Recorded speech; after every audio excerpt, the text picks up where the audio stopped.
আমি যদি কোনদিন পথে ভুলে যাই, হাতছানি দিয়ে কাছে নিও, মমতার বন্ধনে আমায় বেঁধে সব ভুল ক্ষমা করে দিও। পড়েন, আমি যদি কোনদিন পথে ভুলে যাই, হাতছানি দিয়ে কাছে নিও, মমতার বন্ধনে আমায় বেঁধে সব ভুল ক্ষমা করে দি। বিশ্বের মহাবিশ্বয় মহাগ্রন্থ আল কোরআন আল কারীম থেকে কথা শুনবো।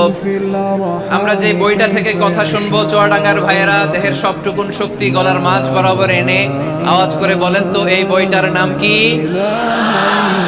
এই কোরআনে কোনো ভুল আছে? সন্দেহ আছে? সংশয় আছে?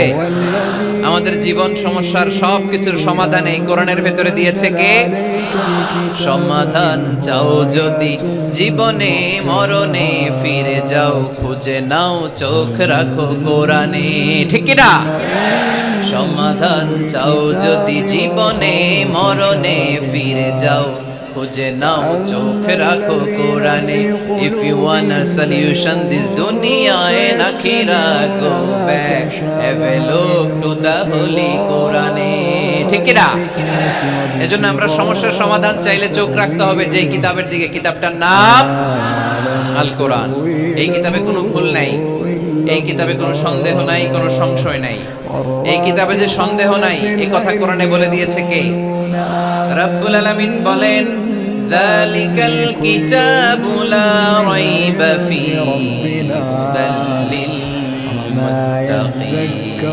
সবাই পড়েন আমার সাথে, যালিকাল কিতাবু লা রাইবা ফীহি হুদাল লিল মুত্তাকিন। This is the book, the most authentic and original book in the world. There is no doubt in it and a guidance to those who are muttaqin. এই বইটা এমন বই যেখানে কোনো ভুল নাই, কোনো সন্দেহ নাই, কোনো সংশয় নাই। মুত্তাকিনদের জন্য এই বইয়ের ভেতরে হেদায়েত রেখে দিয়েছে কে? আল্লাহ। আবার রব্বুল আলামিন বলেন, আলিফ লাম রা, কিতাবুন আনজালনাহু ইলাইকা লিতুখরিজান নাসা মিনাল যুলুমাতি ইলান নূর। Muhammad sallallahu alayhi wa sallam, I've revealed this holy and sacred book unto you in order to lead the mankind out of darkness into the light. O Nabi, আমি কেন এই কোরআনকে আপনার কাছে পাঠিয়েছি আপনি জানেন? অন্ধকারাচ্ছন্ন মানুষগুলোকে আলোর পথে নিয়ে যাওয়ার জন্য, জাহান্নামীগুলারে জান্নাতি বানানোর জন্য, রাম আর বামপন্থীগুলারে ডানপন্থী বানানোর জন্য। চিল্লায় বলো ঠিক কি না? এজন্য কোরআনের সাথে আমাদের অ্যাটাচমেন্ট বাড়ানোর দরকার আছে না নাই? আমরা যেন বেশি বেশি কোরআনের সাথে সম্পর্ক বাড়াতে পারি, কোরআনকে যেন আমরা বন্ধু বানাই। আমাদের বন্ধু হবে কোরআন। আমাদের বন্ধু হবে কি? আমাদের নিঃসঙ্গ সময়ের বন্ধু হতে হবে কোরআন। এই কোরআন যদি দুনিয়াতে আমরা বন্ধু বানাতে পারি কোরআনকে, কবরেও এই কোরআনকে আমাদের বন্ধু বানায় দিবে কে? কিয়ামতের ময়দানে ওই কোরআনকে আমাদের জন্য সুপারিশকারী করে বানাবে কে? সেই মহাবিশ্বের মহাবিশ্বয় মহাগ্রন্থ আল কোরআন আল কারীম থেকে আমি একটা সূরার কিয়দাংশ তেলাওয়াত করেছি। আজকের চুয়াডাঙ্গার এই বিশাল জনসমুদ্রে এই সূরার কিছু মেসেজ এই চমৎকার রজনীতে আপনাদের সাথে আমি শেয়ার করব। আওয়াজ করে পড়তে হবে ইনশাআল্লাহ। কোরআনের যেখান থেকেই বলি ওইখান থেকে বরকত আছে না নাই? অনেকে বলে, হুজুর ওই এলাকায় পর্দার ওয়াজ করছেন, এখানে পর্দার কথা বলেন কেন? বলে না? অনেকে বলে, হুজুর ওই জেলায় নামাজের ওয়াজ করছেন, তো এই জেলায় আবার নামাজের কথা কোন কেন? হুজুর ওইখানে সুদ খাওয়া যাবে না বলছেন, এইখানে বলেন কেন? নামাজ কি শুধু ওই জেলায় লাগবে? পর্দা কি শুধু ঢাকাবাসীদের জন্য লাগবে, চুয়াডাঙ্গায় লাগবে না? আমরা সূরা ফাতিহা প্রতিদিন কয়বার পড়ি? ফরজ নামাজে 17 বার, সুন্নত সহ 40-45 বার। যে ব্যক্তি 50 বছর ধরে নামাজ পড়ে, এই বেটা যে কয় লক্ষ বার সূরা ফাতিহা পড়ছে বেটা নিজেও জানে না। ঠিক কি না? আচ্ছা, আপনারা কি জানেন যে সূরা আর রহমানে একটা আয়াত আছে, যে আয়াতটা আল্লাহ বারবার ওই সূরার ভেতরে উল্লেখ করেছে, সূরা আর রহমানে। জানেন কি আয়াতটা? কি আয়াত?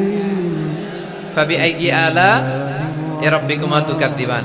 এই আয়াতটা আল্লাহ তাআলা একবার দুইবার নয় 31 বার উল্লেখ করেছেন সূরা আর রহমানের ভিতরে। সুবহানাল্লাহ পড়ে। তার মানে জরুরি কথা সব জায়গায় বলতে হয়, বারবার বলতে হয়, চিল্লায় বলতে হবে, ঠিক কি না? আজকে আমরা সূরা দোহা থেকে কথা শুনবো। সূরাতুদ দোহা, আওয়াজ করে বলেন তো সূরাটার নাম কি? এই আপনাদের গলার আওয়াজ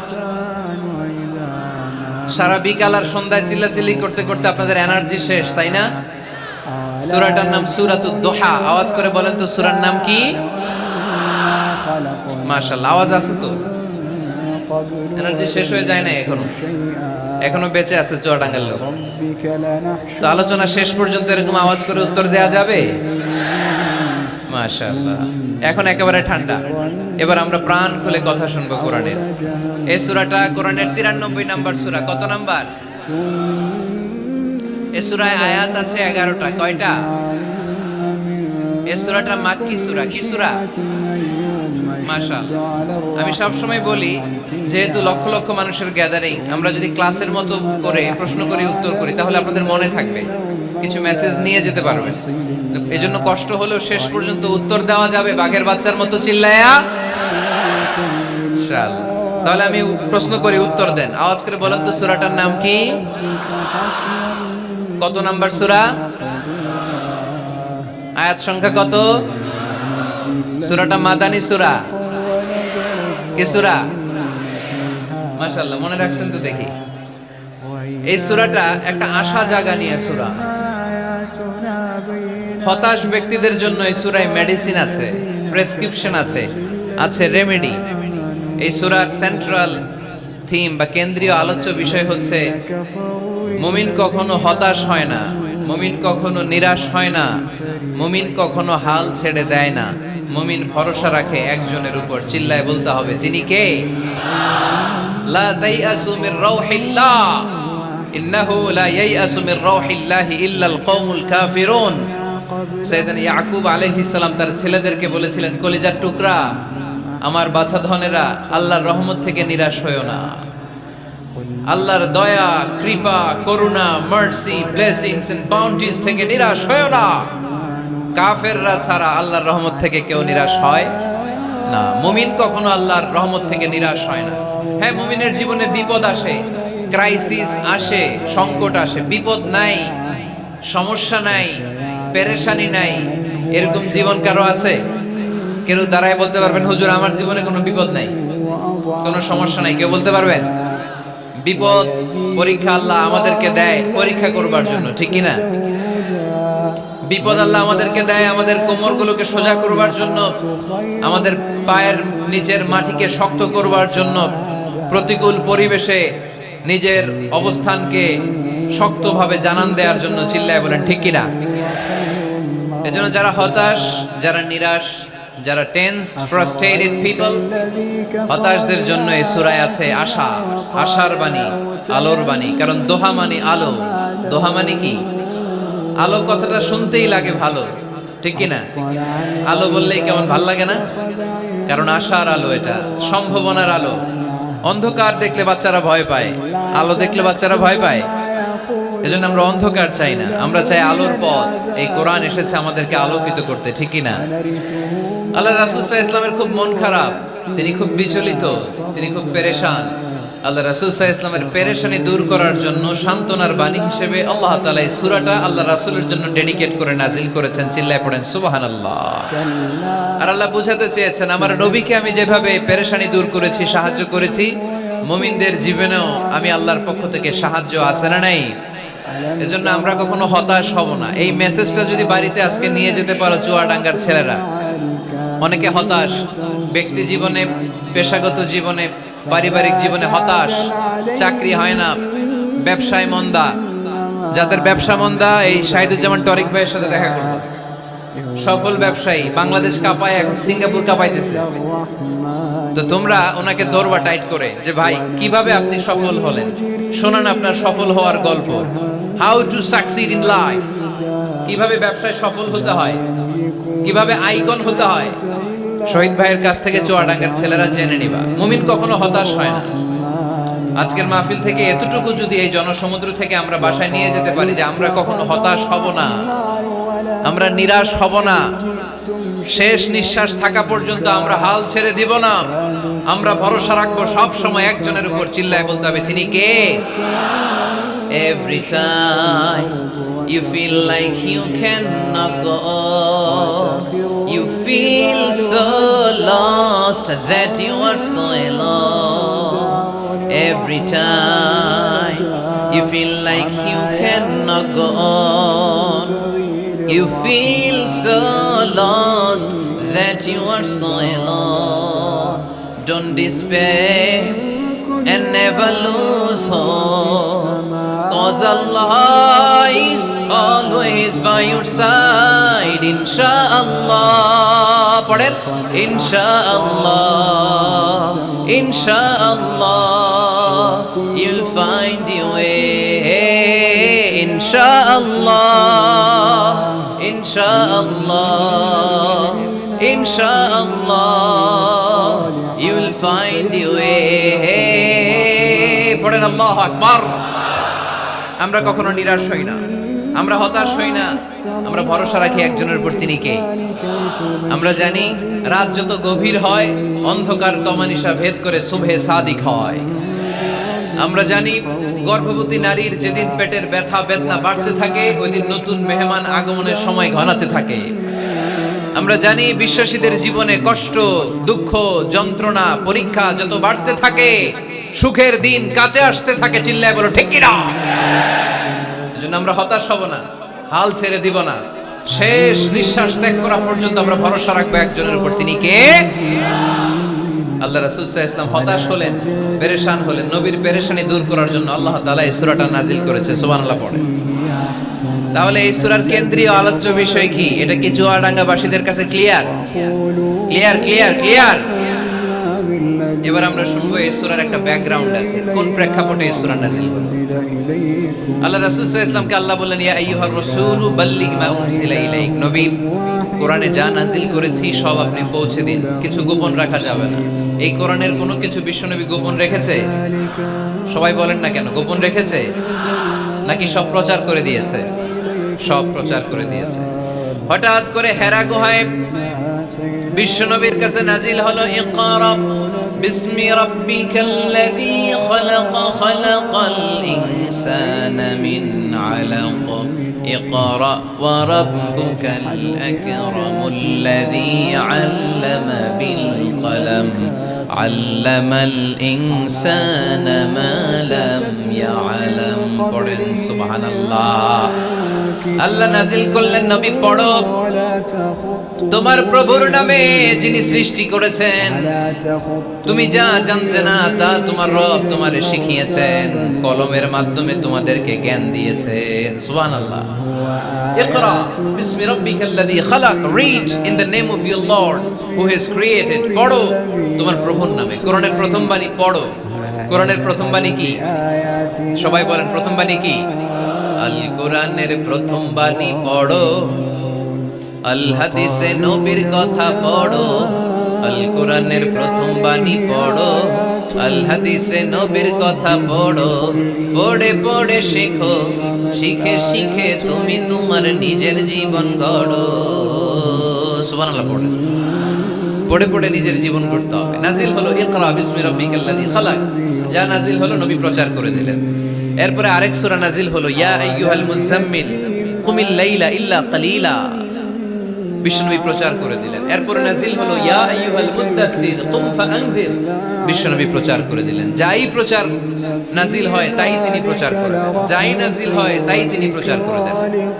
এরকম চলতে থাকলো কিছুদিন, কিন্তু হঠাৎ করে আর কোনো কোরআনের আয়াত নাজিল হয় না, ওহী আসা বন্ধ হয়ে গেল। ফলে নবীও নতুন কোনো কথা মক্কার লোকদেরকে শোনাতে পারে না। মক্কার লোকেরা বলল, ঘটনা কি মুহাম্মদ, নতুন নতুন আয়াত এতদিন বলতা, এখন বলো না কেন? বলো। বিশ্বনবী বলতে পারে না, কারণ বিশ্বনবী কি মন গড়া কোনো কথা বলে? সবাই যদি বুঝে থাকেন উত্তর দেন, বিশ্বনবী কি মন গড়া কথা কোনোদিন বলেছে? রব্বুল আলামিন বলেন, ওয়ামা ইয়ানতিকু আনিল হাওয়া ইন হুয়া ইল্লা ওয়াহয়ুন ইউহা আমার নবী মন গড়া কোনো কথা বলেন না। আমার পয়গম্বর মন মস্তিষ্ক কোনো প্রসূত কথা তোমাদের কাছে পেশ করে না। আকাশ থেকে জিব্রাইল মারফত যা তিনি শুনতে পান তা তিনি মক্কাবাসীদের কাছে পৌঁছে দেন। সুবহানাল্লাহ। তো নাজিল হতো, নবী পৌঁছে দিতেন। এখন বন্ধ, পৌঁছাতে পারে না। সাইয়েদনা জিব্রাইল আলাইহিস সালাম আর কোরআন নিয়ে আসে না। রাসূল সাল্লাল্লাহু আলাইহি ওয়াসাল্লাম নতুন কোনো কথা শোনাতেও পারে না। মক্কার লোকেরা হাসাহাসি শুরু করলো, হাততালি দিতে শুরু করলো। মুহাম্মদ, তোমার আল্লাহ তোমারে বর্জন করেছে, তোমার আল্লাহ তোমারে ভুলে গেছে। নাউজুবিল্লাহ পড়তে পারলেন না? ইন্না মুহাম্মাদান ওয়াদাআহু রাব্বুহু ওয়া ক্বালা। এই মক্কার লোকেরা শোনো, মুহাম্মদের রব তো মুহাম্মদের ভুলে গেছে, মুহাম্মদের দিকে ফিরেও তাকায় না, আর নতুন কোন আয়াত পাঠায় না। আবু লাহাবের স্ত্রী উম্মে জামিল বলতে শুরু করলো, ইন্না শাইতানাকা কাদ তারাক। মুহাম্মদ, তোমার কাছে যে একটা শয়তান আসতো জিব্রাইল নামে, ওই শয়তানটা আর আসে না। না, নাউজুবিল্লাহ পড়েন। সবাই টিটকারি করে। এখন রাসূল সাল্লাল্লাহু আলাইহি ওয়াসাল্লাম কিছু বলতেও পারে না, কারণ তিনি তো মন গড়া কিছু বলেন না, যা নাজিল হয় তা পৌঁছে দেন। রাসূল সাল্লাল্লাহু আলাইহি ওয়াসাল্লাম খুব পেরেশান হয়ে গেলেন, চিন্তায় পড়ে গেলেন, হতাশ হয়ে গেলেন। আর মনে মনে ভাবলেন, কি রে, আমি কোনো ভুল করলাম না তো? আমার কোনো অন্যায় হয়ে গেল না তো?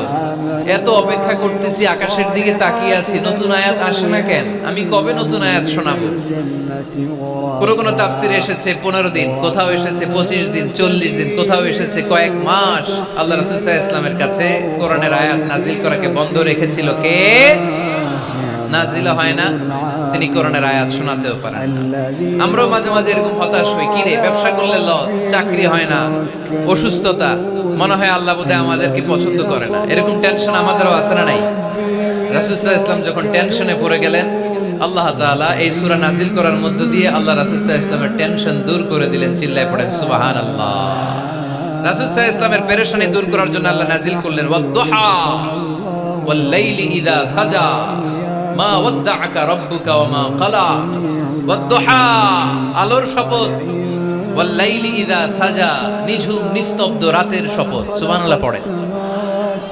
প্রথমে আল্লাহ দুইটা কসম কাটলেন। কয়টা? দুইটা। প্রথমে দোহা, প্রভাতের সূর্য কিরণের শপথ, আলোর শপথ। এরপরে অন্ধকারের শপথ কাটলেন।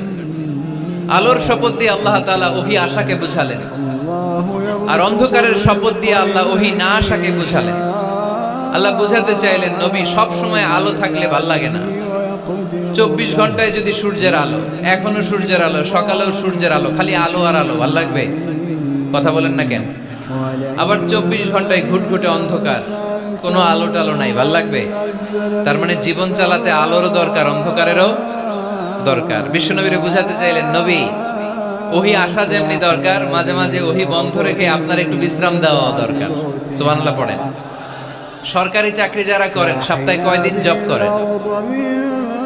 জোরে বলেন। 5 দিন। বাকি 2 দিন কি করেন? বিশ্রাম নেন, ছুটিতে থাকেন। 7 দিনে যদি কাজ করা লাগতো, ভাল লাগতো? কথা বলেন না কেন? ভাল লাগতো না। আবার 7 দিনে যদি ছুটি থাকতো, ভাল লাগতো না। তার মানে কাজেরও যেমনি দরকার, বিশ্রামেরও দরকার, ঠিক কিনা? আল্লাহ বুঝাতে চাইলেন, নবী, কাফেরদের কথায় কান দিবেন না। ওরা বলে, আমি আপনারে ভুলে গিয়েছি। না না, কোশ্চিন কালেও না। আমি আপনারে কেমন করে ভুলে যাই? আপনি আমার বন্ধু। আমি ইচ্ছা করেই ওহী নাজিল বন্ধ রেখে কিছুদিন আপনারে ছুটি দিলাম। আল্লাহর পক্ষ থেকে আমি আপনার জন্য বিশ্রামের ব্যবস্থা করে দিয়েছি। নবী, বিশ্রামের ব্যবস্থা করে দিলাম, কারণ প্রতিদিন ওহী নাজিল হলে এটা পৌঁছে দেওয়া, এটা চারটেখানি কথা নয়। ওহীর বাণী, এটা কোনো মন্ত্রীর বাণী না। ওহীর বাণী, এটা কোনো প্রেসিডেন্টের বাণী না। ওহীর বাণী প্রধানমন্ত্রীর বাণী না। ওহীর বাণী রাজা বাদশার বাণী নয়। ওহীর বাণী আমাদের কাছে পাঠিয়েছে কে? এই কালামুল্লাহ মাজিদের ওজন আছে না নাই? আল্লাহ বললেন, ইন্না সানুলকি আলাইকা কাওলান সাকিলা। নবী গো, কোরআনের বাণী এটা হালকা কোনো বাণী নয়, এটা ভারী একটা বাণী। এই বাণী যদি আমি সাগরে নাজিল করতাম, এই কোরআনের বাণী যদি আমি জঙ্গলে নাজিল করতাম, আর এই কোরআনের বাণী যদি আমি পাহাড়ের মধ্যে নাজিল করতাম, কোরআনের ভারে বড় বড় পাহাড়গুলো মুহূর্তের মধ্যে ভেঙে চুরে খান খান হয়ে যেত। لو أنزلنا هذا القرآن على জাবালিন লারাআইতাহু খাশিআম মুতাসাদ্দিআম মিন খাশিয়াতিল্লাহ। নবী হে, এই কোরআনকে আপনার উপর নাজিল না করে যদি আমি হিমালয় পাহাড় মাউন্ট এভারেস্টের উপর নাজিল করতাম, আমেরিকার আলাস্কা মাউন্টেন রেঞ্জের উপর নাজিল করতাম, ইউরোপের আল্পস পর্বতমালায় নাজিল করতাম, আমি যদি বড় বড় তুর পাহাড়ের উপর নাজিল করতাম, আপনি দেখতেন কোরআনের ভারে পাহাড়গুলো ভেঙে চুড়ে খান খান হয়ে গিয়েছে। তার মানে কোরআনের ওজন আছে না নাই? কোরআনের বাণী কি পাতলা, হালকা না ভারী? সবাই বলুন, হালকা না ভারী? কতটা ভারী? রাসূল সাল্লাল্লাহু আলাইহি ওয়াসাল্লাম যখন ওটের উপর বসে থাকতেন, তখন কোরআনের আয়াত নাজিল হলে ওটের পা মাটির মধ্যে দেবে যেত। ঘোড়ার উপর যখন বসে থাকতেন, তখন কোরআনের আয়াত নাজিল হলে ঘোড়া মাটিতে বসে যেত। মাঝে মাঝে আল্লাহ রাসূল সাহাবীদের পায়ের উপরে মাথা রেখে ঘুমাতেন। সাইয়েদনা যায়েদ রাদিয়াল্লাহু তাআলা আনহুর পায়ের মধ্যে, রানের মধ্যে মাথা রেখে বিশ্বনবী একবার ঘুমালেন। যায়েদ রাদিয়াল্লাহু তাআলা আনহু বলেন, অনেকক্ষণ বিশ্বনবী শুয়ে রইলেন, কিন্তু আমার কষ্ট হয় নাই, আমি টের পাই নাই। কিন্তু হঠাৎ বিশ্বনবীর উপর কোরআন যখন নাজিল হওয়া শুরু হয়ে গেল, আমার মনে হলো বিশ্বনবীর মাথার ওজন উহুদ পাহাড়ের সমান ভারী হয়ে গেছে। এতক্ষণ ধরে বিশ্বনবীর মাথার কোনো ওজন নাই।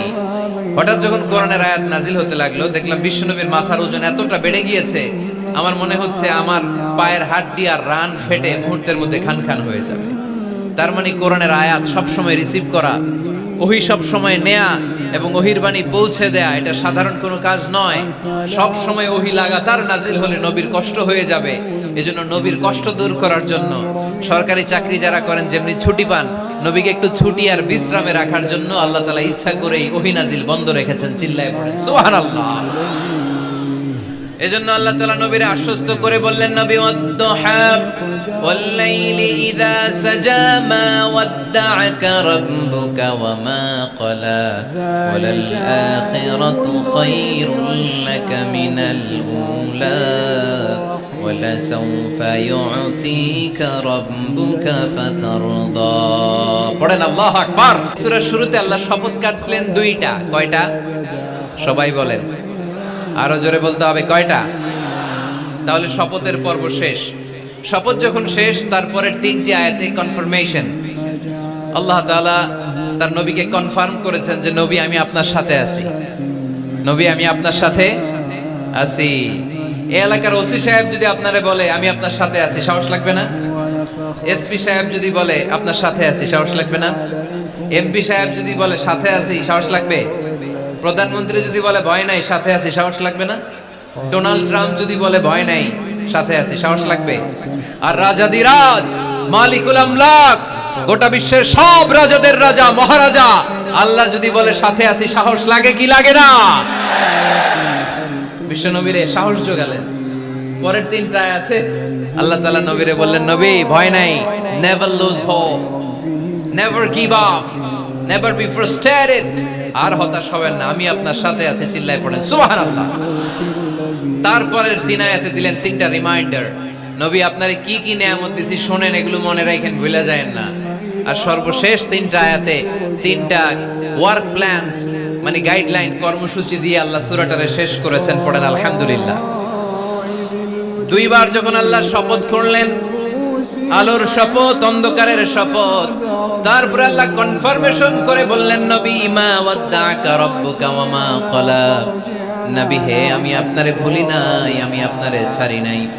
কাফেররা বলে আমি আপনারে ভুলে গেছি, আমি আপনার উপর রাগ করেছি, তাই আপনার উপর কোরআন নাজিল করি না। কথাটা কিন্তু ঠিক না।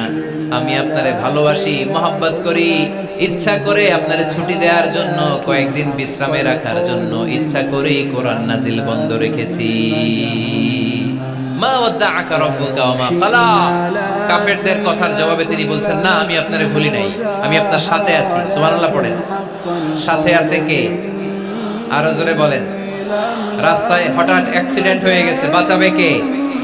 বলতে হবে সাথে আছে কে? আমাদের সাথে আল্লাহ আছে। এরপর আল্লাহ বললেন, ওয়ালাল আখিরাতু খায়রুল লাকা মিনাল উলা ও নবী, মক্কার জীবনে সাময়িক একটু কষ্ট আপনি সহ্য করেন, মদিনার জীবনে আপনার জন্য আনন্দ রেখেছে কে? আখিরাতে আপনার জন্য জান্নাতকে তৈরি রেখেছে কে? ওয়ালাল আখিরাতু খায়রুল লাকা মিনাল উলা।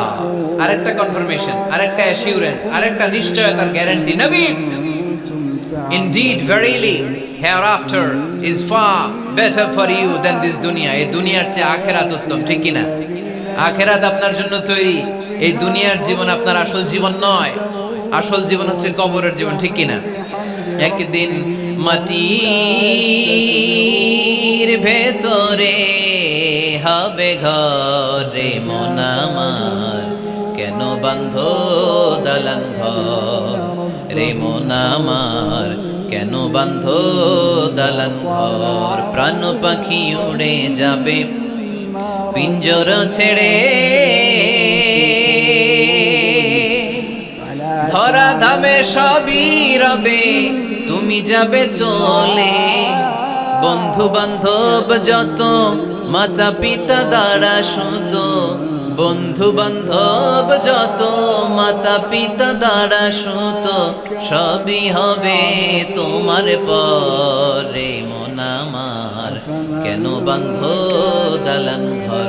একদিন মাটির ভেতরে হবে ঘরে মন আমার, কেন বাঁধো দালান ঘর। ঠিক না? মাটির ঘর আসল ঘর। এই ছোট্ট 2 লাইনের নাশিদ, এই গানটাই আমাদের হেদায়েতের জন্য যথেষ্ট, তাই না? কত কষ্ট করে বিল্ডিং বানালাম, কত কষ্ট করে ফ্ল্যাট কিনলাম, কত দামি টাইলস দিয়ে আমার গোসলখানাটা বানালাম, কিন্তু আমার জীবনের শেষ গোসলটা কি আমার ওই গোসলখানায় হবে? চিল্লায় বলতে হবে, হবে। এজন্য আল্লাহ বললেন, ওয়ালাল আখিরাতু খায়রুল লাকা মিনাল উলা। ও নবী, দুনিয়ার জীবন আসল জীবন নয়, আসল জীবন হলো আখিরাতের জীবন, ঠিক কি না? কিন্তু আমরা পাগল হয়ে আছি কোন জীবনের জন্য? দুনিয়ার পিছনে এই মরিচিকা, এই লোভ লালসা, এই ক্ষমতার দাপট, হ্যাঁ, এই সেলিব্রিটিজম, এই চোখ ধাঁধালো গ্ল্যামারাস লাইফের দিকে আমরা পাগলের মতো মরিচিকার পেছনে ছুটে বেড়াচ্ছি, আর আখিরাতের কথা আমরা বেমালুম ভুলে গিয়েছি, ঠিক কি না? এজন্য আল্লাহ বললেন, বাল তুসিরুনাল হায়াতাদ দুনিয়া ওয়াল আখিরাতু খায়রুম ওয়া আবকা। তোমরা দুনিয়ার জীবনকে বড্ড বেশি প্রাধান্য দাও, কিন্তু জেনে রেখো, মনে রেখো, দুনিয়া আসল নয়, আসল ঠিকানা হলো মুমিনের আখিরাত। 2 নম্বর কনফার্মেশন, ওয়াল আখিরাতু খায়রুল লাকা মিনাল উলা। নবী হে, আখিরাত আপনার জন্য রেডি। 3 নম্বর কনফার্মেশন, ওয়ালা সাউফা ইউতিকা রাব্বুকা ফাতারদা। নবী হে, অচিরেই এমন এমন জিনিস আমি আপনারে দেব, এগুলো পেয়ে আপনি খুশি হয়ে যাবেন। সুবহানাল্লাহ পড়েন। Verily I'm gonna give you something that will make you happy. এমন এমন জিনিস আমি আপনার জীবনে দেব, এগুলো পেয়ে আপনি খুশি হবেন। নবী, আপনি হতাশ হবেন না, নবী আপনি নিরাশ হবেন না, নবী আপনি হাল ছাড়বেন না। আরে আমি তো আপনার সাথে আছি। সাথে আছে কে? বিপদে পড়লে বলবেন আমার সাথে আছে কে? রক্ষা করবে কে? বাঁচানোর মালিক একজন। চিল্লায় বলো, তিনি কে? পারবেন, পারবেন, বলতে পারবেন? কি বলবেন? সাথে আছে কে? আমাদের সাথে থাকে কে? এটাই আমাদের ভরসা, এটাই আমাদের বিজয়ের মাধ্যম, বিজয়ের গোপনতম রহস্য। বলে সাউফা ইউতিকা রাব্বুকা ফাতারদা। নবী হে, অচিরেই এত এত জিনিস আমি আপনারে দেব, আপনি খুশি হয়ে যাবেন। সুবহানাল্লাহ পড়েন। যেখানেই নবীর মন খারাপ, সেখানেই আল্লাহ তাআলা এমন কিছু নবীকে হাজির করে দেন, ওইটা পেয়ে নবী খুশি হয়ে যায়। কারণ নবী হচ্ছেন আল্লাহর বন্ধু, হাবিবুল্লাহ। ইব্রাহিম আলাইহিস সালাম, উনি ছিলেন খলিলুল্লাহ। ইব্রাহিম আলাইহিস সালাম আল্লাহর কি ছিলেন? কথা বলেন, খলিলুল্লাহ। আর আল্লাহর রাসূল সাল্লাল্লাহু আলাইহি ওয়াসাল্লাম হাবিবুল্লাহ। খলিল মানেও বন্ধু, হাবিব মানেও বন্ধু। খলিল মানে এমন বন্ধু যেই বন্ধু আল্লাহরে খুশি করার জন্য কাজ করে, আর হাবিব মানে এমন বন্ধু যেই বন্ধুরে খুশি রাখার জন্য আল্লাহ নিজেই কাজ করে। আল্লাহ রাসূল সাল্লাল্লাহু আলাইহি ওয়াসাল্লাম হচ্ছেন হাবিবুল্লাহ। আল্লাহ রাসূল সাল্লাল্লাহু আলাইহি ওয়াসাল্লাম কি? হাবিবুল্লাহ। যেখানেই আল্লাহ রাসূল সাল্লাল্লাহু আলাইহি ওয়াসাল্লামের মন খারাপ, আল্লাহ রাসূল সাল্লাল্লাহু আলাইহি ওয়াসাল্লামের মন ভালো করে দেয় কে? আল্লাহ রাসূলের মন ভালো করে দেওয়ার দায়িত্ব স্বয়ং নিয়েছে কে? মক্কায় আল্লাহ রাসূল সাল্লাল্লাহু আলাইহি ওয়াসাল্লামের মন খারাপ। মক্কার দাওয়াতি কাজ বেগবান করার জন্য আল্লাহ রাসূল সাল্লাল্লাহু আলাইহি ওয়াসাল্লাম কেঁদে কেঁদে আল্লাহর কাছে দোয়া করলেন, আল্লাহ মক্কার দুইজনের একজন যেন কালিমা পড়ে মুসলমান হয়ে যায়। তাহাজ্জুদের নামাজ পড়ে চোখের পানি ছেড়ে ছেড়ে আল্লাহর কাছে দোয়া করলেন, আল্লাহ আল্লাহুম্মা আইজ্জাল ইসলাম বিআহাব্বির রাজুলাইনি ইনদাক। আল্লাহ মক্কার দুইজনের একজনকে আমি চাই, দুইজনের একজন, আবি জাহাল ইবনে হিশাম, হিশামের বেটা আবু জাহেল, অথবা ওমর ইবনে খাত্তাব, খাত্তাবের বেটা ওমর। আল্লাহ হয় আবু জাহেলরা আপনি ইসলামের ছায়া তলে আনেন, কিংবা ওমরে ফারুককে আনেন। আল্লাহ কার জন্য দোয়াটা কবুল করেছে জোরে বলেন। তার কয়েকদিন পরে বিষ্ণু ঈসা ইসলাম আরকাম ইবনে দারিল আরকামের ঘরে বসে লুকিয়ে লুকিয়ে দাওয়াত দিচ্ছিলেন। ইন দ্য মিন টাইম ওমরে ফারুক নাঙ্গা তরোয়ার নিয়ে বিশ্বনবীর মাথা কাটার জন্য ছুটে আসলেন। সাহাবারা বললেন, নবী আপনি পালান, নবী আপনি পালান, ওমরে ফারুক আপনাকে হত্যার জন্য ছুটে এসেছে। বিশ্বনবী বললেন, তোমরা সরে যাও, দরজাটা খুলে দাও। আমার তো মনে হচ্ছে ওই যে তাহাজ্জুদের রাতে আমি দোয়া করেছিলাম, আজকে ওই দোয়া আল্লাহ কবুল করতে শুরু করেছে। সাইয়েদনা ওমরে ফারুক তখনও কালিমা পড়েন নাই।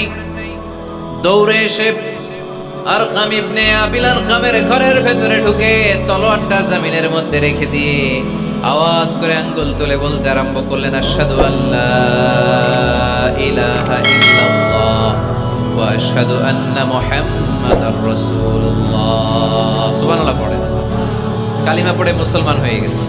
বিশ্বনবী খুশি হয়ে গেলেন। ওয়ালা সাউফা ইউতিকা রাব্বুকা ফাতারদা। নবী যখনই আপনার মন খারাপ, আপনার মনকে আমি ভালো করে দেব, আপনারে খুশি করে দেব, চিল্লায় পড়তে হবে আল্লাহু আকবার। বিশ্বনবীর মন খারাপ ছিল। হঠাৎ সাইয়েদনা ওমরে ফারুকের ইসলাম গ্রহণের মধ্য দিয়ে বিশ্বনবীর মন ভালো করে দিল কে? আল্লাহ মন ভালো করে দিলেন। এবার ওমরে ফারুক বললেন, ইয়া রাসূলুল্লাহ, এই যে কোরআনের বাণী আপনি প্রচার করেন, আলাইসাল কোরআনু কিতাবুন হক, কোরআন কি সত্য কিতাব নয়? আপনারা আওয়াজ করে বলেন তো, আমাদের কোরআন কি সত্য কিতাব নয়? ইসলাম কি সত্য ধর্ম নয়? আল্লাহ কি আমাদের সঠিক রব নয়? তিনটা প্রশ্ন করলেন বিশ্বনবীকে। আপনাদের মতোই বিশ্বনবী বললেন, হ্যাঁ কোরআনও সত্য, ইসলামও সত্য, আল্লাহও সত্য। এবার ওমরে ফারুক বললেন, ফাফিমাল ইখতিফা, নবী তাহলে লুকিয়ে লুকিয়ে দাওয়াত দেন কেন? লুকিয়ে লুকিয়ে ঘরের ভিতরে কোরআন পড়েন কেন? আজকে থেকে আমি ওমর আপনার সাথে আছি। সুবহানাল্লাহ বলতে পারলেন না মজা করে? আমি ওমর আছি, দেখি কে আপনারে কি করে। বের হন ঘর থেকে। ঘর থেকে বের হয়ে প্রকাশ্যে দাওয়াত দেন। বিশ্বনবী বললেন, না ওমর, এটা মাক্কি জীবন, এখানে গোপনে দাওয়াত দিতে হবে। ওমরে ফারুক বললেন, নবী তাহলে আমাকে একটা মিছিলের অনুমতি দেন। কিসের অনুমতি? আপনাদের চুয়াডাঙ্গায় মিছিল টিছিল হয় নাকি? হয় হয়। বিশ্বনবী বললেন, যাও, ঠিক আছে, মিছিলের অনুমতি দিলাম। মোট 11 জন তিনি পেলেন। হাতে কোনো অল্প কয়েকজন লোক কালিমা পড়ে মুসলমান হয়েছে। 11 জনকে নিয়ে ওমরে ফারুক 2 লাইন বানালেন, পেছনে 6 জন, সামনে 5 জন।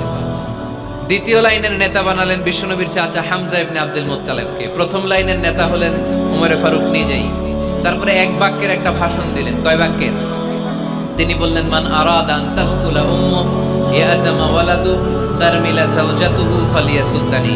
ওমরে ফারুক মিছিলের সামনে দাঁড়িয়ে মক্কাবাসীদেরকে শোনানোর জন্য বললেন, উদ্দেশ্য করে বললেন, কে আছো, কে আছো? মান আরাদা আন তাসকুলা উম্মু, কে আছো মায়ের বুক খালি করতে চাও? কে আছো সন্তানগুলোর ইয়াতিম বানাতে চাও? কে আছো মক্কায় স্ত্রীদেরকে বিধবা করতে চাও? বুকের পাটা থাকলে আমি ওমরের সামনে এসে দাঁড়াও।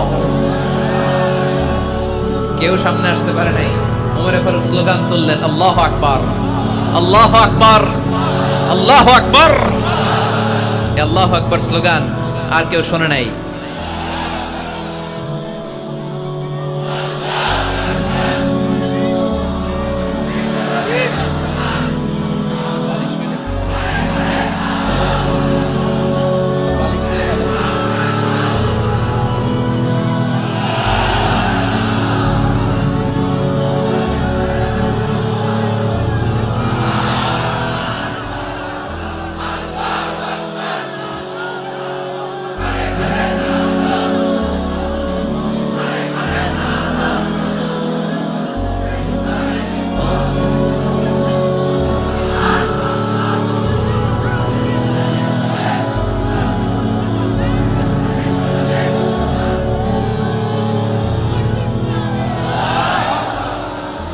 ওমরে ফারুক বললেন, কে আছো মায়ের বুক খালি করতে চাও? কে আছো সন্তানগুলোর এতিম বানাতে চাও? কে আছো স্ত্রীকে বিধবা বানাতে চাও? ফালিয়া সুদ্দানি, বুকের পাটা থাকলে সামনে এসে ঠেকাও। এই আল্লাহু আকবার স্লোগান শুরু করলেন। ওমরে ফারুক বললেন, কাবা ঘর যে ধরবো, কাবা ঘর ধরার আগ পর্যন্ত কেউ ওমরের মিছিল থামাতে পারবে। হঠাৎ মিছিল শুনে আবু জাহেল বের হয়ে এলো, উতবা, শাইবা, ওয়ালিদ ইবনে মুগীরা, সব নেতা খেতারা বের হয়ে আসলো। এসেই দেখে মিছিলের সামনে ওমর। মিছিলের সামনে কে? ওমরে ফারুককে দেখে সবগুলা দিছে দৌড়। মিছিল কেউ ঠেকাইতে পারে নাই।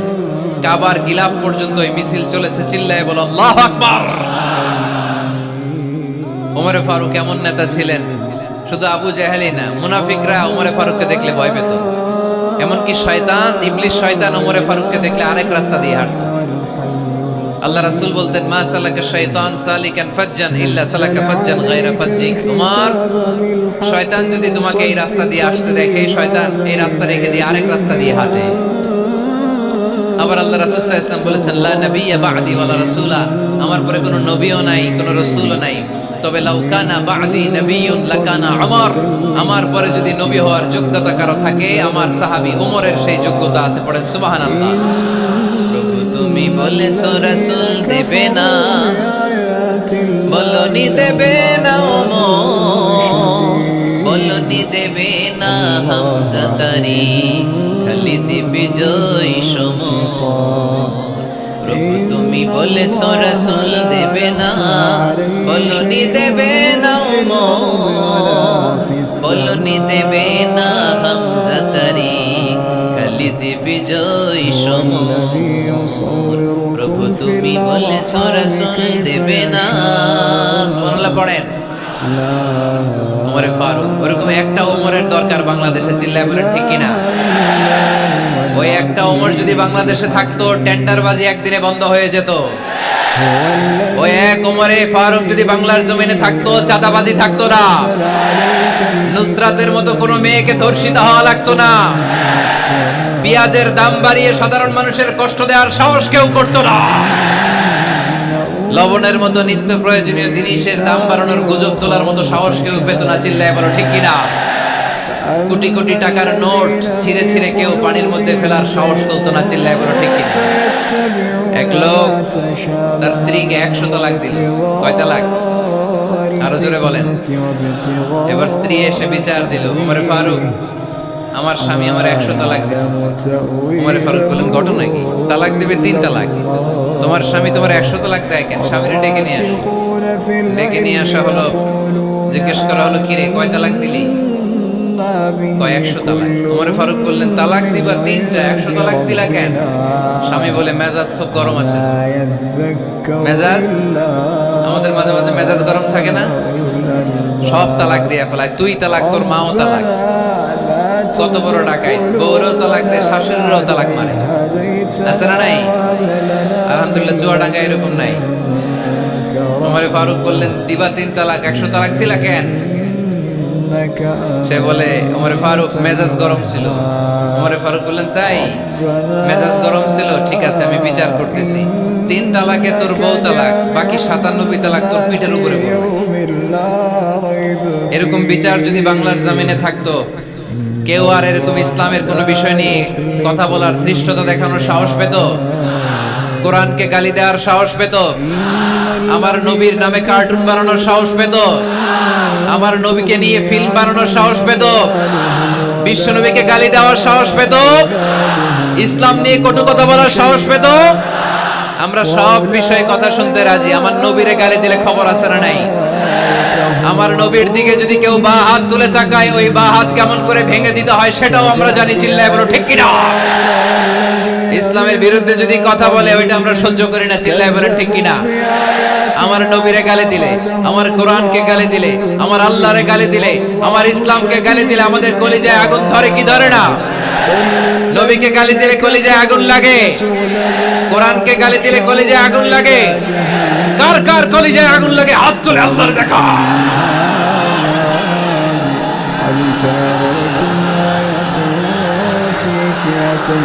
التقتا فئة تقاتل في سبيل الله وأخرى كافرة يرونهم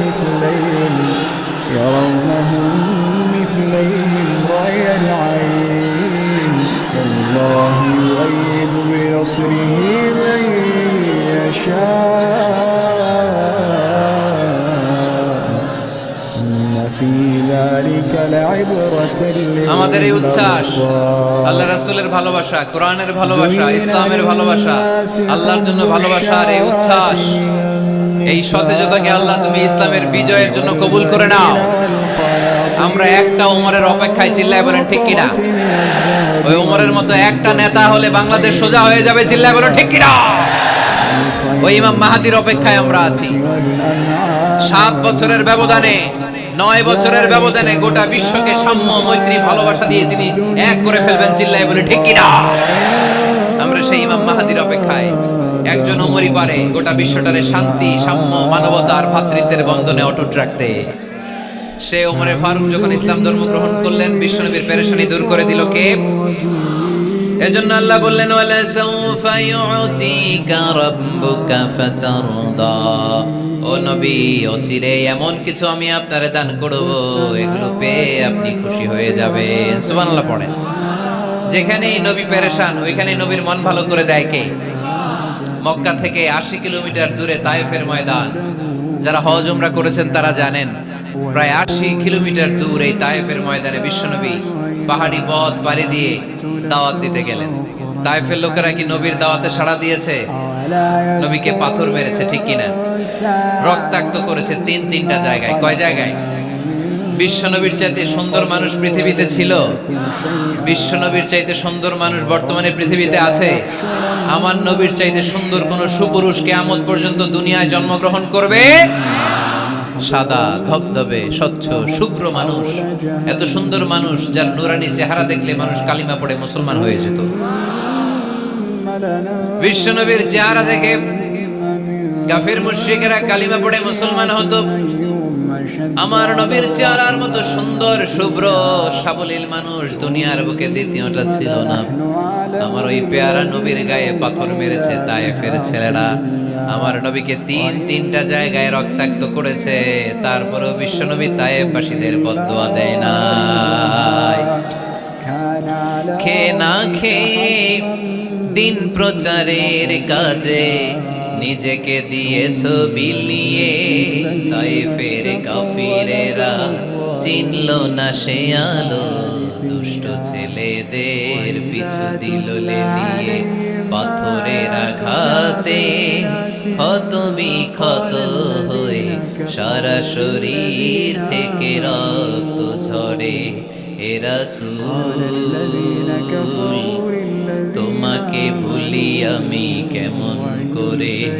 হে রাসূল, তোমাকে ভুলি আমি কেমন করে? হাজার ব্যথা বেদনার পরে ফিরে আসনি তুমি আপন ঘরে। দিনের আলো তুমি ছড়িয়ে দিতে চলে গেলে মদিনায় মক্কা ছেড়ে। হে রাসূল, তোমাকে ভুলি আমি কেমন করে? হে রাসূল, তোমাকে ভুলি আমি কেমন করে? ঠিক কি না? ওই নবীকে ভোলা সম্ভব? ওই নবীর ভালোবাসা আমাদের হৃদয়ে আছে না নাই? বিশ্ব নবীকে 3টা জায়গায় আঘাত করলো। এত শুভ্র সাবলীল সাদা দেহটা ছিঁড়ে ছিঁড়ে রক্ত বের হলো। বিশ্বনবী তায়েফবাসীদেরকে বদদুয়া দেয় নাই। বিশ্বনবী তায়েফবাসীদেরকে কোরআনের দাওয়াত দিতে গেলেন, তারা কোরআনের দাওয়াত মেনে নেয় নাই। বিশ্বনবী ওযু করলেন, গায়ের রক্তগুলোকে মুছে মুছে ফজরের সময় খেজুর বাগানের সামনে দাঁড়িয়ে ফজরের নামাজ শুরু করে দিলেন। বিশ্বনবী মন্ত্রমুগ্ধকর কণ্ঠ দিয়ে তেলাওয়াত করতে শুরু করলেন। ইন দ্য মিন টাইম বিশ্বনবীর পেছন থেকে একদল জিন বিশ্বনবীর কণ্ঠের কোরআন তেলাওয়াত শুনে কালিমা পড়ে মুসলমান হয়ে গেল। ফজরের সালাত শেষে আল্লাহ বিশ্বনবীর ডেকে বললেন, নবী আপনার মন খারাপ কেন? জিব্রাইল মারফত জানিয়ে দিলেন মন খারাপ কেন। বিশ্বনবী বললেন, 80 মাইল পথ পাড়ি দিয়ে তায়েফের ছেলেদেরকে দাওয়াত দিতে এলাম, তারা আমার দাওয়াত কবুল করে নাই। শুধু দাওয়াত প্রত্যাখ্যান করলে চলতো, আমাকে মেরে রক্তাক্ত করে তায়েফের জমিনকে লাল করে দিয়েছে। একটা ছেলে যদি কালিমা পড়তো আমার কলিজাটা ঠান্ডা হতো, আমার পরানটা ঠান্ডা হয়ে যেত। একটা ছেলেও কালিমা পড়ে নাই, পাথর মেরে আমারে রক্তাক্ত করেছে। কি ছিল আমার অপরাধ? ওদেরকে জাহান্নামের আগুন থেকে বাঁচানোর জন্য আমি তায়েফে এসেছি, একটা লোক আমার ডাকে সাড়া দেয় নাই। বিশ্বনবীর মন খারাপ। আল্লাহ ডেকে বললেন, নবী মন খারাপ করবেন না, হতাশ হবেন না। আপনি জানেন না, আপনি দেখেন নাই, আমি আল্লাহ দেখেছি। আপনি যখন দাঁড়িয়ে দাঁড়িয়ে ফজরের নামাজের তেলাওয়াত করছিলেন, আপনার সুমধুর কণ্ঠের তেলাওয়াত শুনে একদল জিন কালিমা পড়ে মুসলমান হয়েছে। সামি'না কুরআনান আজাবা ইয়াহদি ইলার রুশদি ফাআমান্না বি। বিশ্বনবী যখন কালামুল্লাহ মাজিদ থেকে দাঁড়িয়ে দাঁড়িয়ে তেলাওয়াত করছিল, জিন জাতি বিশ্বনবীর কণ্ঠের তেলাওয়াত শুনে পাগল হয়ে গেল।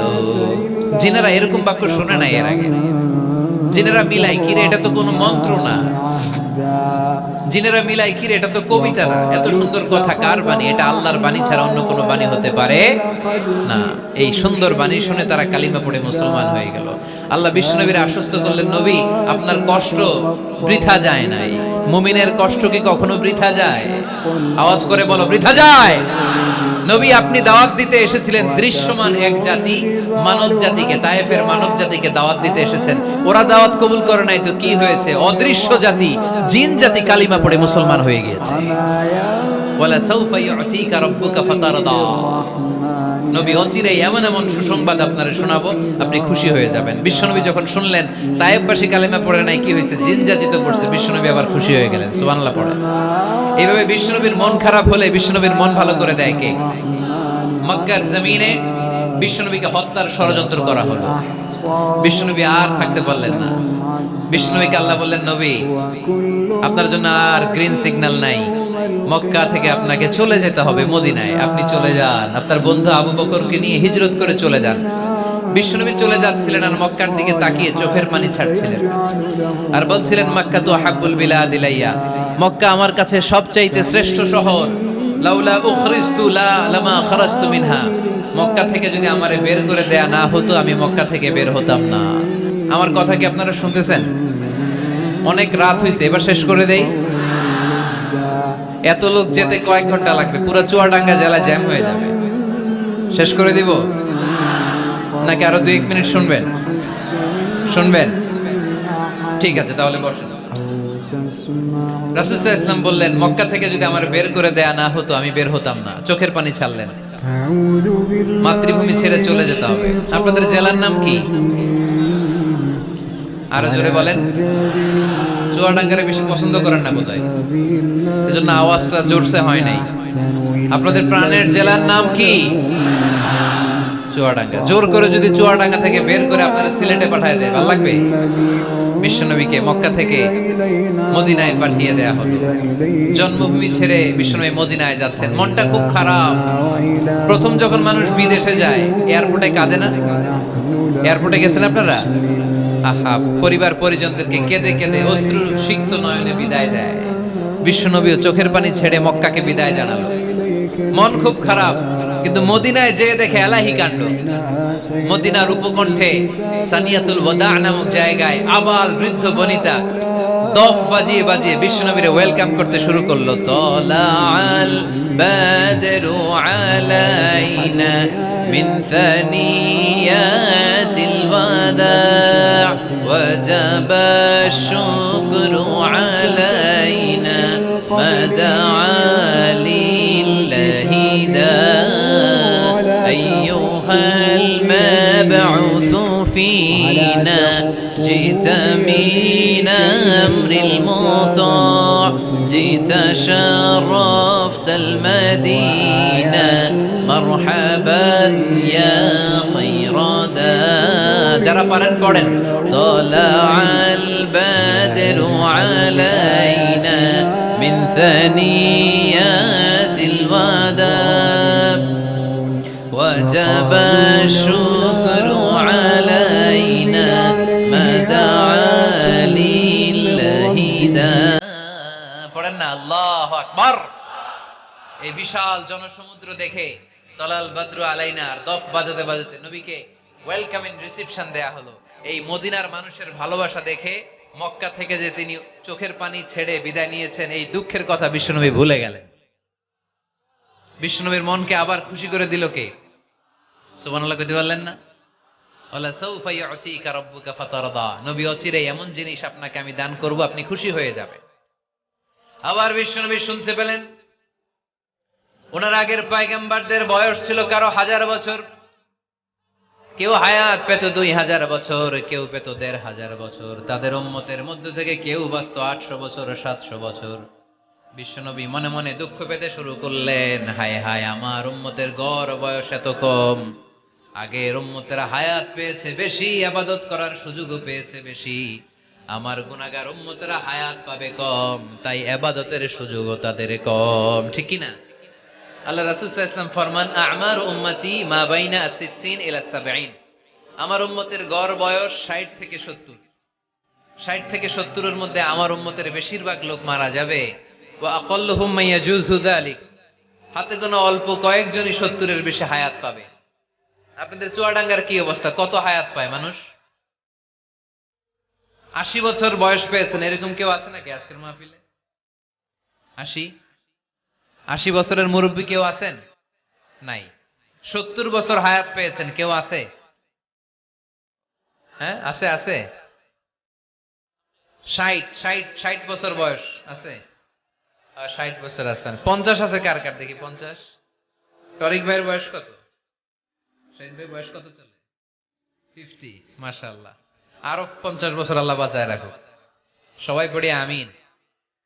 তো রাসূল সাল্লাল্লাহু আলাইহি ওয়াসাল্লাম চিন্তিত হলেন, হায় রে, আগের উম্মতেরা হায়াত পাইতো 1000 বছর, 1500 বছর। আমার উম্মত 60 থেকে 70 এর মধ্যে সব মরে যাবে। ওরা ইবাদত করার সুযোগ পেয়েছে বেশি, আমার উম্মতের কি হবে? সুবহানাল্লাহ কইবেন না? কি দরদ আমাদের জন্য, কি মায়ার নবী, কি দয়ার নবী। আমার নবীর চাইতে দয়ালু মানুষ পৃথিবীতে ছিল? আমার নবীর চাইতে বিশ্বস্ত মানুষ পৃথিবীতে আছে? আহমদ বড় বিশ্বস্ত, সে কোন বন্ধু বলো বেশি বিশ্বস্ত? সে কোন বন্ধু বলো বেশি বিশ্বস্ত? কার কাছে মন খুলে দেয়া যায়, কার কাছে প্রাণ খুলে দেয়া যায়, হওয়া যায় অতি আশ্বস্ত। তার নাম আহমদ বড় বিশ্বস্ত। সুবহানাল্লাহ পড়েন। আমার নবীর চাইতে বিশ্বস্ত আর কেউ আছে? আমার নবীর চাইতে দিলদরিয়া আর কেউ আছে? আমার নবীর চাইতে দয়ালু কোন মানুষ পৃথিবীর জমিনে আছে? ওমা আরসালনাকা ইল্লা রাহমাতাল লিল আলামিন। I have sent you as a mercy for the entire universe. নবী হে, আমি গোটা বিশ্বের জন্য আপনাকে রহমত করে প্রেরণ করেছি। চিল্লায়ে পড়েন সুবহানাল্লাহ। আবার বিশ্বনবী ফরমান, লিকুল্লি নাবিয়্যিন দাওয়া মুস্তাজাবা। দুনিয়ার সব নবীকে আল্লাহ একটা করে বিশেষ দোয়া করার সুযোগ দিয়েছে। এই দোয়াটা করার সাথে সাথে এই দোয়াটা আল্লাহ কবুল করে নিয়েছে। আর দুনিয়ার বুকে যত নবী এসেছিল সব নবীরা তাদের দোয়াটা দুনিয়ায় শেষ করে ফেলেছে। ওয়া ইন্নী আখতাবিউ দাওয়াতি শাফাআতান লিউম্মতি ইয়াউমাল কিয়ামা। কিন্তু আমি আমার স্পেশাল দোয়াটা দুনিয়ার বুকে করি নাই, আমি কিয়ামতের দিন আমার উম্মতদেরকে সুপারিশ করার জন্য স্পেশাল দোয়াটা রেখে দিয়েছি। আমার নবী দোয়াটা রেখে দিয়েছে আমার জন্য, আপনার জন্য, আমাদের জন্য। বিশ্বনবী দোয়াটা করে নাই। সব নবী আল্লাহর পক্ষ থেকে কয়টা দোয়া পাইছে স্পেশাল? সবাই বলেন না? একটা। ওই দোয়া করার সাথে সাথেই কবুল হবে। একটা করে দোয়া। সব নবীরা ওই দোয়াটা দুনিয়াতেই করেছে, কোন নবী বাকি নাই। সব নবী দোয়াটা দুনিয়াতেই কাজে লাগিয়ে ফেলেছে, আমার নবী ছাড়া। আমার নবী কি দোয়াটা দুনিয়াতে করছে? দুনিয়ায় বিশ্বনবী বিপদে পড়েন নাই? ওই দোয়াটা করলে এই বিপদ থেকে মুক্তি পেতেন, কিন্তু আমার জন্য, আপনার জন্য, আমাদের জন্য রেখে দিয়েছেন। কিয়ামতের দিন আমরা যখন বিপদে পড়ে যাব, আমাদেরকে বিপদ থেকে উদ্ধার করার জন্য বিশ্বনবী ওই দোয়াটা করে আমাদেরকে উদ্ধার করবে। চিল্লায় এখন সুবহানাল্লাহ। বিশ্বনবী কিয়ামতের দিন শুধু কাঁদতে থাকবে, আকাশের জলজলে সূর্যটা মাথার কাছে চলে আসবে, মাথার মগজগুলো ভাতের মাড়ের মতো গলে গলে নাকের ছিদ্র কানের ছিদ্র দিয়ে বেয়ে বেয়ে পড়বে। তৃষ্ণায় ক্ষুধায় জিহ্বাটা বের হয়ে কুকুরের মতো নাভিস্থল পর্যন্ত ঝুলতে থাকবে। জমিনটারে তামার জমিন বানিয়ে দেয়া হবে। সবাই শুধু বলবে ইয়া নাফসি ইয়া নাফসি, আল্লাহ তুমি আমারে বাঁচাও। ওলিরা বলবে ইয়া নাফসি, শহীদরা বলবে ইয়া নাফসি, নবীরা বলবে ইয়া নাফসি, উম্মত বলবে ইয়া নাফসি। সবাই বলবে আল্লাহ তুমি আমারে বাঁচাও, আল্লাহ তুমি আমারে বাঁচাও, আল্লাহ তুমি আমারে বাঁচাও। ঠিক ওই মুহূর্তে বিশ্বনবী প্যারা নবী মাকামে মাহমুদে সিজদায় পড়ে কাঁদবে। তিনি ইয়া নাফসি না বলে চিৎকার করে কেঁদে কেঁদে বলবে উম্মতি উম্মতি রবলি হাবলি উম্মতি, ও রব আমার উম্মতকে তুমি বাঁচাও। পুরো কিয়ামত জুড়ে চিৎকার ইয়া নাফসি, আল্লাহ আমারে বাঁচাও। বিশ্বনবী বলবে ইয়া উম্মতি, আল্লাহ উম্মতরে বাঁচাও। সুবহানাল্লাহ পড়বেন না? বিশ্বনবী মাথা তুলবেন না। রব্বুল আলামিন সাইয়েদনা জিবরাইল আলাইহিস সালামকে পাঠাবেন, জিবরাইল যাও নবীকে জিজ্ঞেস করো ইয়া নবী আল্লাহি মা ইউবকি, কেন আপনি কাঁদেন? বিশ্বনবী মাথা তুলবেন না, সিজদারত অবস্থায় উত্তরে বলবেন উম্মতি উম্মতি, আল্লাহ আমার উম্মতের কি হবে আপনি বলেন, আমার উম্মতরে আপনি বাঁচান। সাইয়েদনা জিবরাইল এসে বলে ও মাবুদ, আপনার নবী বলে উম্মতের কি হবে, উম্মতের কি হবে? আল্লাহ বলেন জিবরাইল আমার নবীরে যে বলো ইন্না সানুরদিকা ফি উম্মাতিক ফালা নাসু।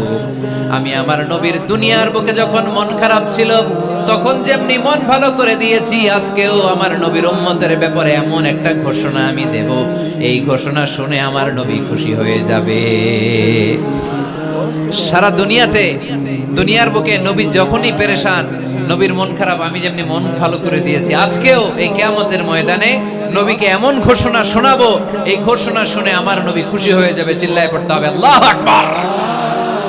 আল্লাহ তখন বলবে নবী মাথা তুলেন, মাথা তোলেন, ইরফা রাসাক, নবী মাথা তোলেন, সাল তুতা, আপনার কান্না আমার সহ্য হয় না, সাল তুতা, যা চাবেন তাই দেব। ইশফা তুশাফা, যার ব্যাপারে আপনি আজকে সুপারিশ করবেন তার জন্য আমি সুপারিশ কবুল করে নেব।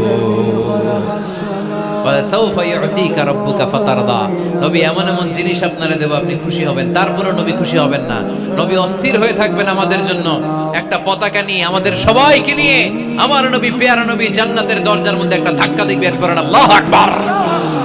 জান্নাতের রক্ষী ফেরেশতা বলবে মান আনতা, আপনি কে? বিশ্বনবী বলবেন আনা মুহাম্মদ, আমার নাম মুহাম্মদ সাল্লাল্লাহু। মুহাম্মদ শোনার পরে গার্ড অফ অনার দিয়ে বিশ্বনবীর জন্য জান্নাতের বিশাল দরজাগুলো খুলে দেয়া হবে।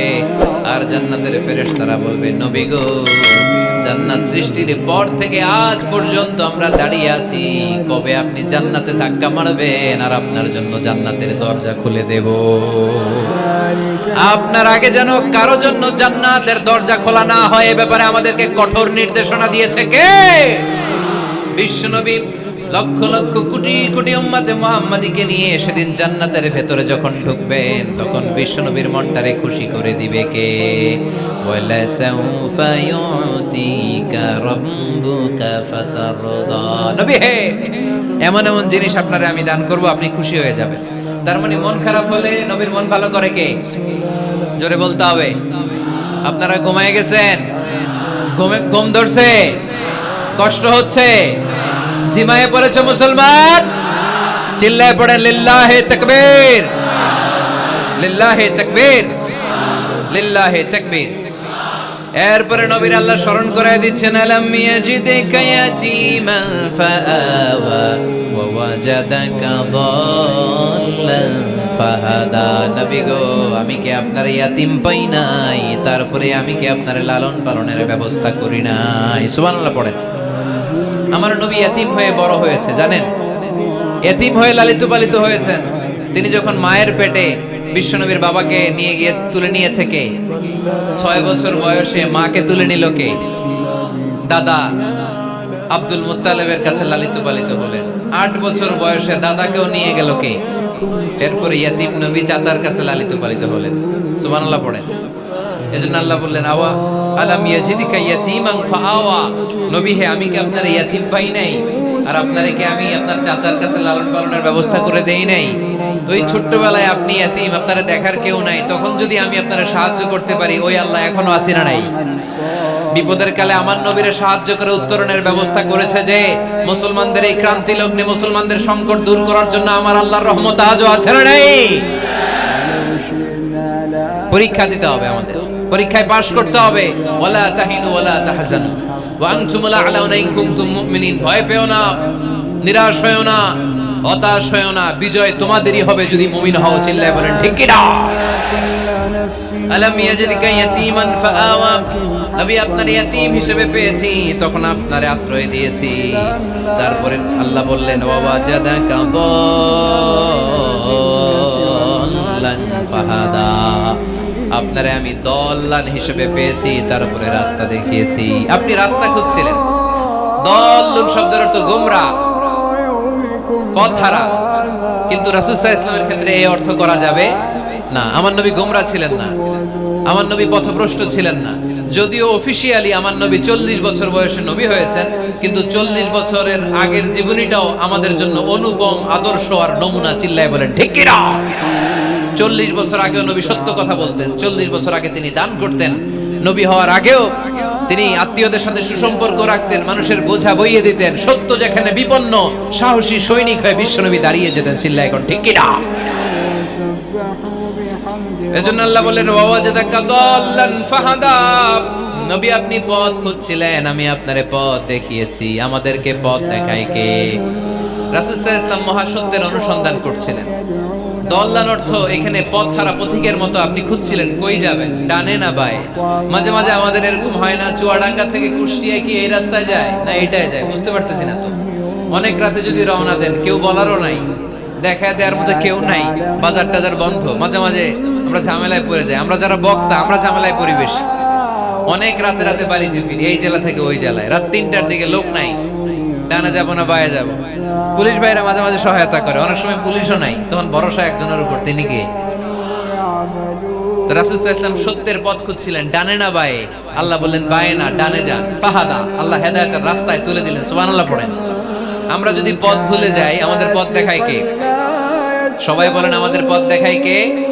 আমি যদি কোনদিন পথে ভুলে যাই, হাতছানি দিয়ে কাছে নিও, মমতার বন্ধনে আমায় বেঁধে সব ভুল ক্ষমা করে দিও। পড়েন, আমি যদি কোনদিন পথে ভুলে যাই, হাতছানি দিয়ে কাছে নিও, মমতার বন্ধনে আমায় বেঁধে সব ভুল ক্ষমা করে দিও। পড়েন আমিন। আমাদের পথ দেখায় কে? আমরা প্রতিদিন পড়ি ইহদিনাস সিরাতাল, সবাই পড়েন ইহদিনাস সিরাতাল।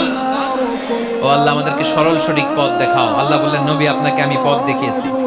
এরপর আল্লাহ বললেন, ওয়াজাদাকা আইলান ফাআগনা, নবী আপনি ছিলেন নিঃস্ব, আপনার টাকা পয়সা ছিল না। খাদিজার সাথে বিয়ে দেওয়ার মাধ্যমে আমি আপনার নিঃস্বতা দূর করে ধনী বানিয়ে দিয়েছি। সুবহানাল্লাহ পড়েন। রাসূল সাল্লাল্লাহু আলাইহি ওয়াসাল্লাম মেষ চড়াতেন। মা বাআসাল্লাহু নাবিয়ান ইল্লা রাআল গানাম, এই পৃথিবীতে এমন কোন নবী নাই যেই নবী ছাগল চড়ায় নাই। আপনারা ছাগল চড়ান তো? আপনাদের তো এই যে কি বলে ব্ল্যাক গোট, চুয়াডাঙ্গার ব্ল্যাক গোট নাকি সারা দুনিয়ায় বিখ্যাত। হ্যাঁ, ব্ল্যাক বেঙ্গল কি বলে? ব্ল্যাক বেঙ্গল। ছাগল পালেন কে কে দেখি তো চুয়াডাঙ্গায়? ওরে আল্লাহ, ছাগল তো নিয়ে যাওয়া লাগবে কয়েকটা, দেখা যায় অনেক ছাগল। মেহেরপুরে বিখ্যাত না? মাশাআল্লাহ, চুয়াডাঙ্গার ছাগল অনেক বিখ্যাত। তো সব নবীরা ছাগল ছড়িয়েছেন। বুখারীর বর্ণনা, মা বাআসাল্লাহু নাবিয়ান ইল্লা রাআল গানাম, এই পৃথিবীতে এমন কোন নবী নাই যে নবী ছাগল চড়ায় নাই। বিশ্বনবী ছাগল চড়াতেন অল্প কিছু পারিশ্রমিকের বিনিময়ে। সুবহানাল্লাহ পড়েন। কারণ আমার নবী শিখিয়েছেন, পরিশ্রমে লজ্জা নেই, লজ্জা অলসতায়। ঠিক কি না? পরিশ্রমে কোনো লজ্জা আছে? লজ্জা অলসতায়। ঠিক কি না? রাসূল সাল্লাল্লাহু আলাইহি ওয়াসাল্লামের টাকা পয়সা ছিল না। আম্মাজান খাদিজাতুল কুবরা রাদিয়াল্লাহু তাআলা আনহার সাথে যখন বিয়ে হলো, বিয়ের পরে ধনাঢ্য মহিয়সী নারী বললেন, ইয়া রাসূলুল্লাহ, আমার সম্পদের দরকার নাই, আমি আপনারে পেয়েছি, আপনারে পেয়ে আমি খুশি। আমার সব সমুদয় সম্পত্তি আপনার পায়ের সামনে আমি ঢেলে দিলাম, আপনি ইচ্ছামতো ইসলামের জন্য, ইসলাম প্রচারে এই সম্পদ ব্যয় করা শুরু করে দেন। সুবহানাল্লাহ পড়তে পারলেন না? ওয়াজাদাকা আইলান ফাআগনা, তাফসিরে এসেছে ফাআগনা বিখাদিজা। নবী আপনি ছিলেন নিঃস্ব, দরিদ্র, টাকা পয়সা ছিল না, খাদিজার সাথে বিয়ের মাধ্যমে আমি আপনার ধনী বানাই দিলাম। তার মানে নবী আপনি ছিলেন ইয়াতীম, আপনার আমি লালন পালনের ব্যবস্থা করে দিলাম। আপনি পথ খুঁজছিলেন, কোন পথে আগাবেন, পথ দেখাইয়ে দিলাম। আপনি নিঃস্ব ছিলেন, আমি আপনার লালন পালনের ব্যবস্থা করে দিলাম, পথ দেখাইয়ে দিলাম। আপনার টাকা পয়সা ছিল না, খাদিজার সাথে বিয়ের মাধ্যমে ধনী বানাইয়ে দিলাম। সুবহানাল্লাহ। নবীর মন খারাপ তো, নবীর মন ভালো করার চেষ্টা করতেছে। দেখেন বন্ধু বন্ধু রাগ ভাঙায় কি করে। ও নবী আপনি রাগ করেন কেন? ওই যে আপনি ছোটবেলায় কষ্টে ছিলেন, আমি তো ঠিক করে দিলাম সব।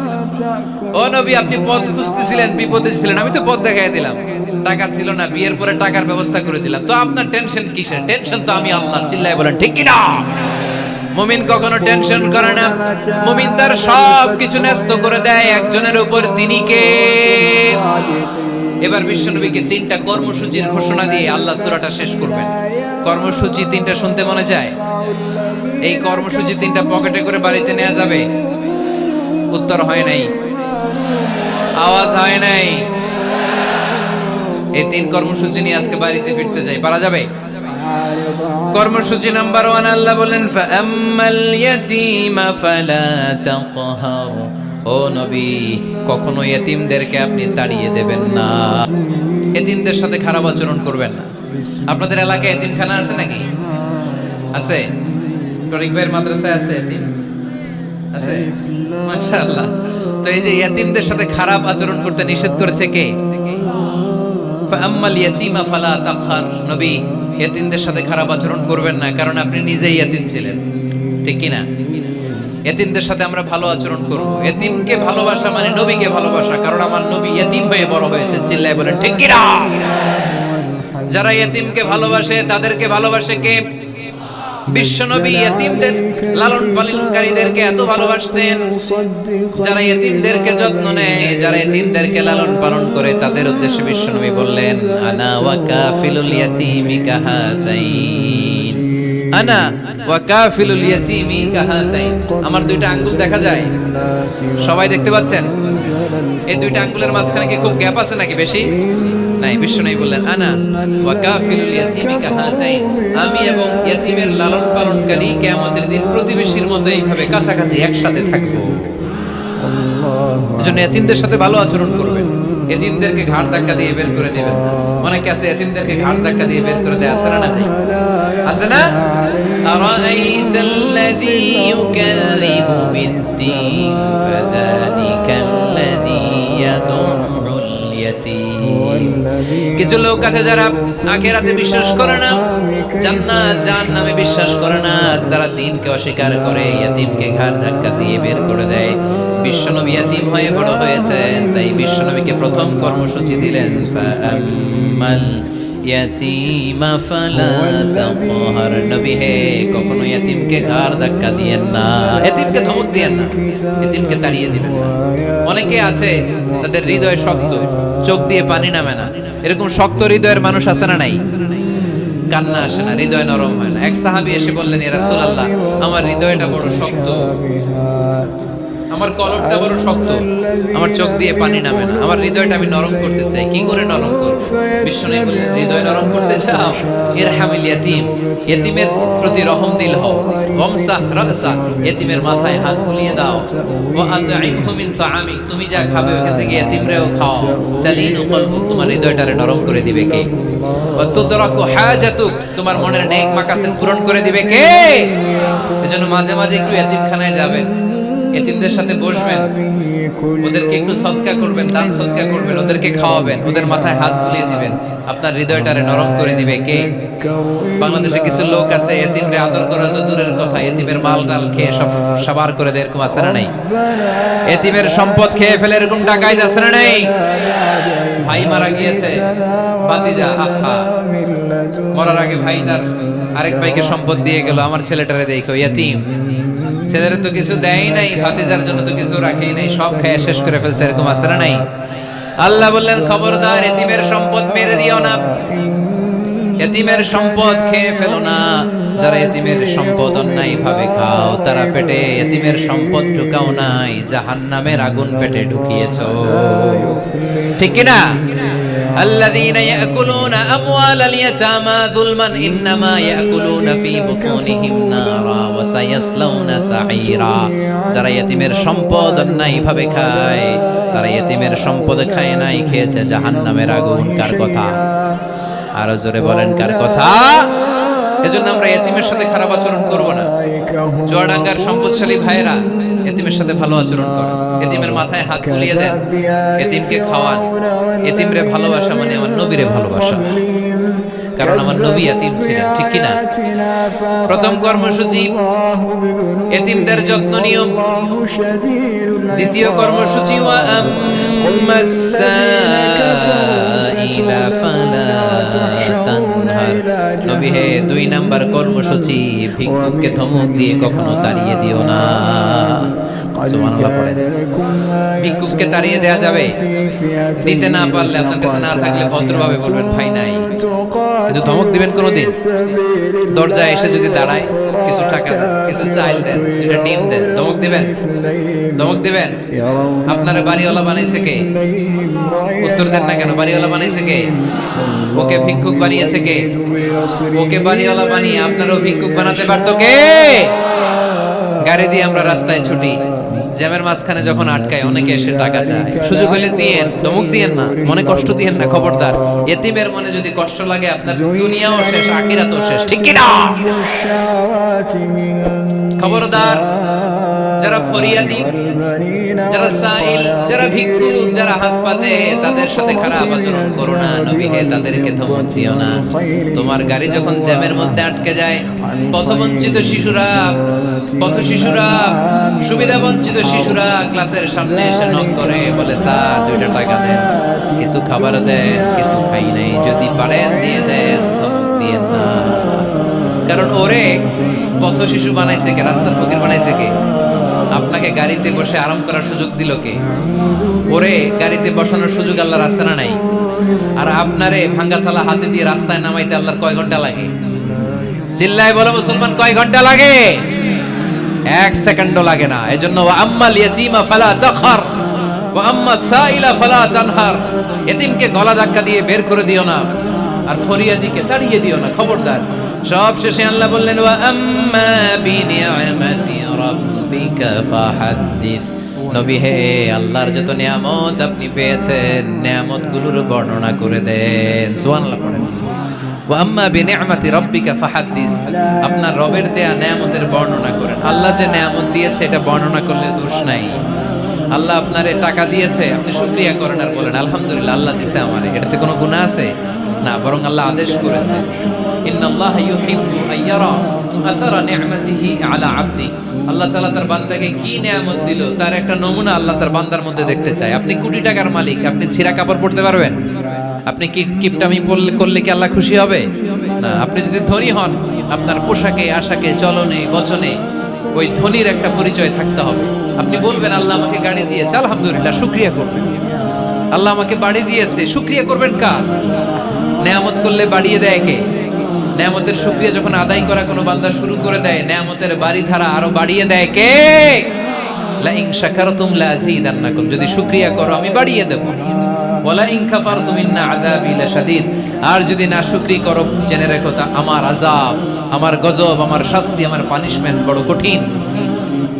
ওয়া আম্মা বিনিআমাতি রাব্বিকা ফাহাদ্দিস। 3 নাম্বার কর্মসূচি, হে নবী, আপনি নিয়ামতের শুকরিয়া করার পাশাপাশি নিয়ামতের বর্ণনা দেন। কি নিয়ামত আপনি পেয়েছেন এটা আপনি বলে বেড়ান, আর শুকরিয়া করবেন একজনের, তিনি কে? তাহলে প্রথম কর্মসূচি ছিল ইয়াতিমের সাথে ভালো আচরণ করতে হবে, ঠিক কি না? চুয়াডাঙ্গার ভাইয়ের, আমরা কি ইয়াতিমের সাথে আজ থেকে ভালো আচরণ করতে পারবো? 2 নাম্বার কর্মসূচি, ভিক্ষুককে তাড়িয়ে দেয়া যাবে না, ধমক দেয়া যাবে না। আর কোনোদিন কোনো ফরিয়াদিকে, কোনো ভিক্ষুককে কি আমরা ধমক দেব?